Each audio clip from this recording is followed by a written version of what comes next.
Incorruptible 2 minute warning. My name's Allan Aguirre. It's Wednesday, May 12th. I got to get a couple things out of the way simply because I'm being asked. Being asked what my opinion or more, why am I not saying anything about what's going on in Israel right now? You know, I've been talking about that for years. I've been talking about it for a long time, even before the internet, and especially on the internet. I've talked about it. I can't even.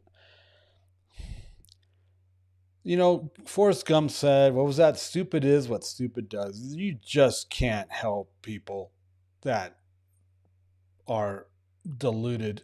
There's a deception. Second Thessalonians talks about. We are watching that in vats for the last 15, 16 months, and there's really nothing we can do about that.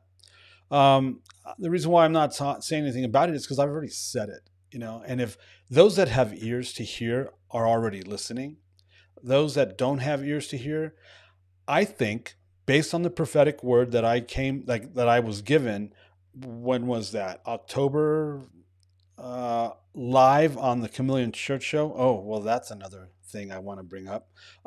Live on the Chameleon Church Show back in October, I believe. There's a little snippet of it on the Chameleon Church YouTube page. Enough. Remember, the word was enough, and that we were all going to the next level. And I said, if you haven't figured out these things by now, it's probably too late for you to figure them out. That's what the word was. And look at what happened. So the proof is in the pudding. Time tells all. I don't think, if you haven't figured this out yet, you probably aren't going to be figuring it out. And you're probably not one of those that are supposed to figure it out. God can do whatever he wants. Look at my hair's a wreck. God can do whatever he wants, and he does. He can change your heart. He can open your eyes and your ears. But I'm thinking, it's like when the 5 virgins ran out of oil and they had to go look for oil.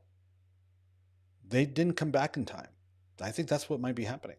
Anyway, that's why I haven't brought it up. Now, regarding Chameleon Church, after 3 years, you would think it wouldn't be so difficult for people of faith to function with any semblance of integrity.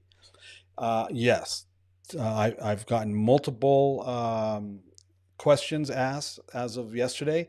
What happened to the Chameleon Church Show, yesterday's episode? Not only has it been pulled, it was deleted by Messianic Lamb Network. Didn't know I was going to say this morning, but people are asking. People want to know. Yeah, it wasn't pulled by YouTube or Facebook. It was pulled by Lamb, by Mark, who hasn't responded to my inquiry as of yesterday regarding why. So I'm thinking, was it something I said? You know what it does? Once again, this is all live for you to, I am doing this stuff for one reason and one reason only, and that's to help you grow and mature in spiritual understanding, spiritual discernment, and spiritual alignment with God through the Holy Spirit I'm doing this just to help you work out your salvation in fear and trembling. So, since you were all an audience to this, what they did yesterday, what Lamb Network did yesterday to that last Chameleon Church Show, only confirms what I already knew in the spirit, that I was supposed to leave. Imagine what would have happened if I hadn't. And then the next question regarding yesterday's Chameleon Church Show is, where's Daryl? I don't know where Waldo is. Where the hell is Waldo? I don't know. He's not taking my calls either. And that's okay. Matthew 4. Again, the devil took him to a very high mountain and showed him all the kingdoms of the world and their glory. And he said to him, all these I will give you if you will fall down and worship me. That's something we will talk about on Friday, because I want to unpack that more, because it's very important. Then Jesus said to him, be gone, Satan, for it is written, once again, Jesus is going to defer, Messiah is going to defer to the scriptures, to the Old Testament. And he likes Deuteronomy. I like Deuteronomy. Be gone, he says, for it is written, you shall worship the Lord your God, and him only shall you serve. So he's quoting Deuteronomy 6:13, which says, it is the Lord your God you shall fear. Him you shall serve, and by his name you shall swear. Once again, The time frame for that verse in Deuteronomy is the desert pilgrimage, Israel, Exodus to ingathering, from Egypt to the Promised Land, which we talk about and write about and we study every Monday night. That's when this was spoken. Anyway, the other 1 Samuel 7, 3-4 is also cited in the cross-reference.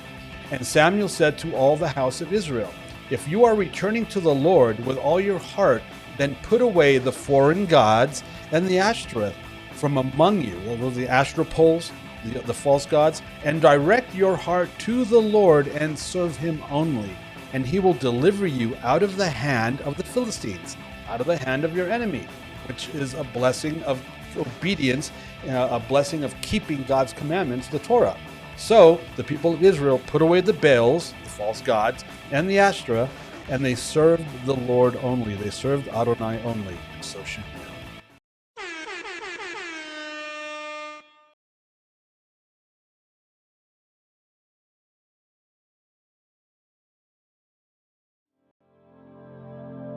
The views and opinions expressed during our broadcasts are solely those of the broadcast producers, hosts, and/or guests, etc., and are not necessarily the views or opinions of the Travelogue Network, its sponsors, or affiliates.